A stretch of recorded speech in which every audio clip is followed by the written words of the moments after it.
Welcome back to Filmography of One, the miniseries where we examine the careers of good directors who only ever made one movie. And let me pitch a movie to you. There's this loser who pretends to be a superhero even though he doesn't really have any superpowers, and in the process manages to take down an actual bad guy.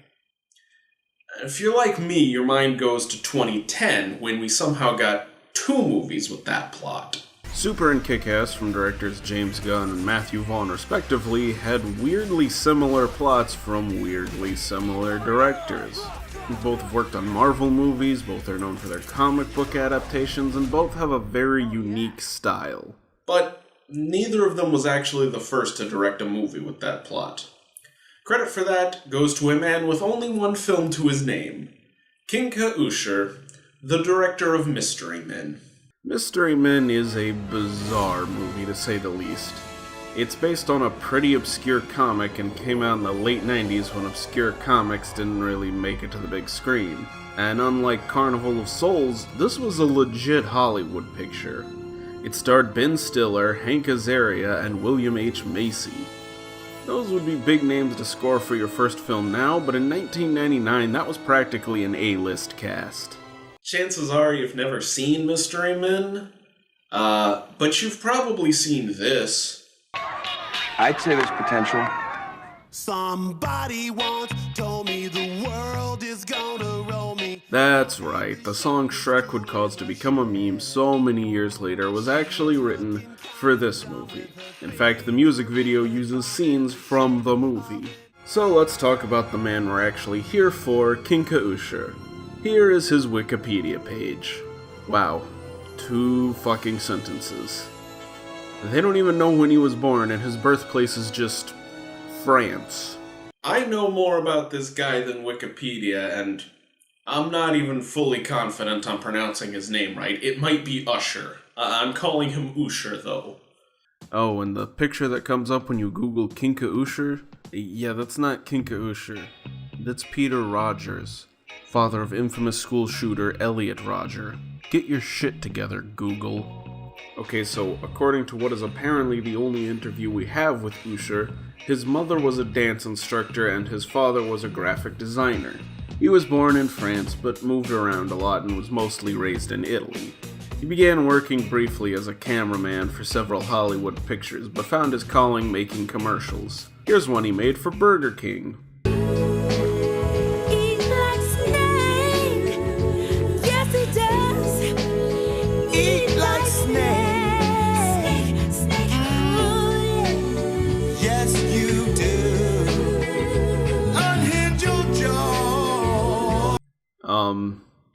You gotta understand, Burger King made some weird fucking commercials in the early aughts.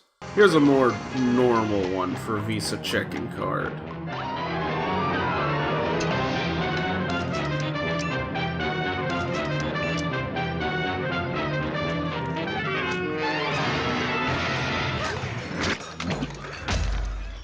Remember kids, conformity is cool. That one actually proved so popular, he made 2 more just like it.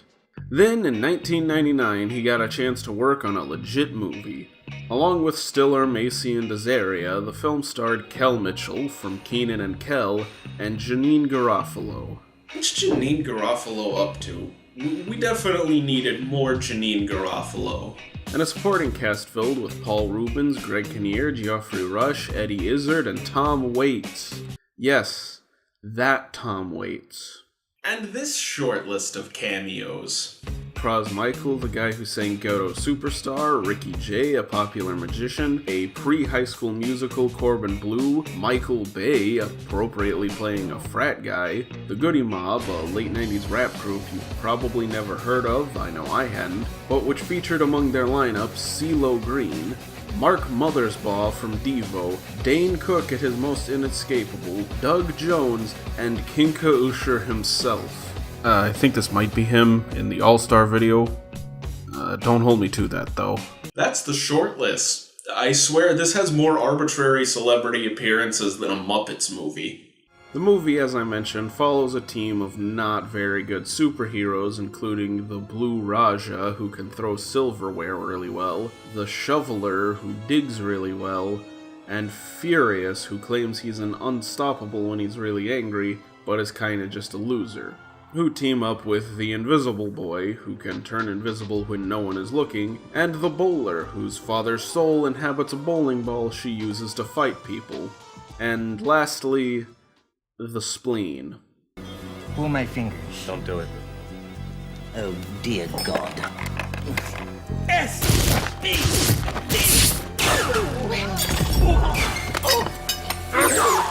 And it's at this point in the video I tell you there was a lot of arguing behind the scenes about what the tone of the movie was gonna be like. And you can really tell. It's mostly consistent, but every now and then you run into things like Pee Wee Herman knocking people unconscious with his farts, or someone getting leg humped by a skunk. This is Mystery Men's biggest weakness. Roger Ebert claimed it has moments of brilliance, waving their arms to attract attention in a sea of dreck. But I would argue it's the exact opposite. It's a good movie with some really bad parts detracting from the overall film. And while it beat most similar movies to theaters by nearly a decade, it can't help but feeling like movies I've already seen. Super, Kick-Ass, Dr. Horrible's Sing-Along Blog, maybe even Megamind a little bit. And while I wouldn't recommend all of those movies, all of them do this concept without a character called the Spleen. The one thing Mystery Men has is style. I mean, it looks really good. Part of that is the sets, many of which were taken straight from Batman Forever. Part of it was cinematographer Stephen H. Burham, who worked on the Brian De Palma movie The Untouchables, which has one of my favorite action scenes of all time. And I have to think part of that was Kinka Usher. I mean, there are people who, given the fact that Usher only worked on this film and very little is actually known about him, think Kinka Usher was a stage name used by Tim Burton, something Usher very angrily denies. That's pretty high praise, though. I can only dream of people thinking I'm 1990s Tim Burton. So what happened? Mystery Men, a superhero movie made in a time just before the superhero movie boom, was released in 1999, a year bloated with exceptional movies. Here is a list of films I have seen from 1999 that I would recommend more than Mystery Men. American Beauty, Being John Malkovich, The Boondock Saints, Dogma, Fight Club, Election, Galaxy Quest, The Green Mile, The Insider, The Iron Giant, The Limey, Office Space, Man on the Moon, The Matrix, The Sixth Sense, SLC Punk, Talented Mr. Ripley, South Park Bigger, Longer, and Uncut, Three Kings, Toy Story 2, and Wild Zero. What can I say? It was a good year for movies. Unsurprisingly, Mystery Men brought in just under $30 million against a $68 million budget. It opened to middling reviews, currently sitting at a 65% on Metacritic and 6.1 on IMDb, but I don't think any of that mattered. Maybe if it had been a smash hit that made tons of money, there might have been another Kinka Usher film, but otherwise I think he was done. I mentioned there was a lot of drama about the tone of the film. Apparently it was so bad Ben Stiller asked to be released from the film after a fight with Greg Kinnear. Yeah, there was a lot of bickering going on, and it was just too much for Usher. Hank Azaria would later claim Usher said, quote, "I'm going back to commercials when this is done. I've had enough. I'd much rather do my cool little 1-minute shorts that I make than deal with all this nonsense." Which is unfortunate. That was about when Tim Burton stopped being interesting. Kinka Usher easily could have been the replacement Tim Burton. Maybe I'm wrong. Maybe Usher was the one pushing for the juvenile humor. I doubt it considering the tone throughout most of the movie is pretty subdued, but you never know. Usher never got a chance to show us what he really had, and after nearly 20-year hiatus, with his only film mostly being known for the All-Star video, it's unlikely he'll ever get another chance to direct. He seems perfectly content to make commercials. He directed some Volvo commercials for the Super Bowl in 2007, and recently started a Twitter page where he makes such astute observations as, "Fuck." Okay, but if anyone has a right to tweet that, Kinka Usher's pretty high on the list. He also claims Tim Burton didn't direct Mystery Men, and he likes John Boyce. And I mean, who doesn't like John Boyce? But sadly, it seems Kinka Usher will always have a filmography of 1. I'll see you next time, whenever that is.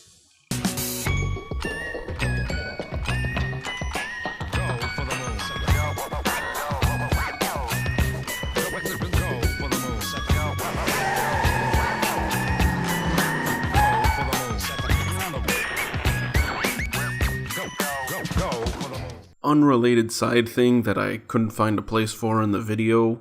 There's a scene where the villain is meeting with a bunch of gangs, and one of them is called the Furries. Und the Furries, always dressed to kill.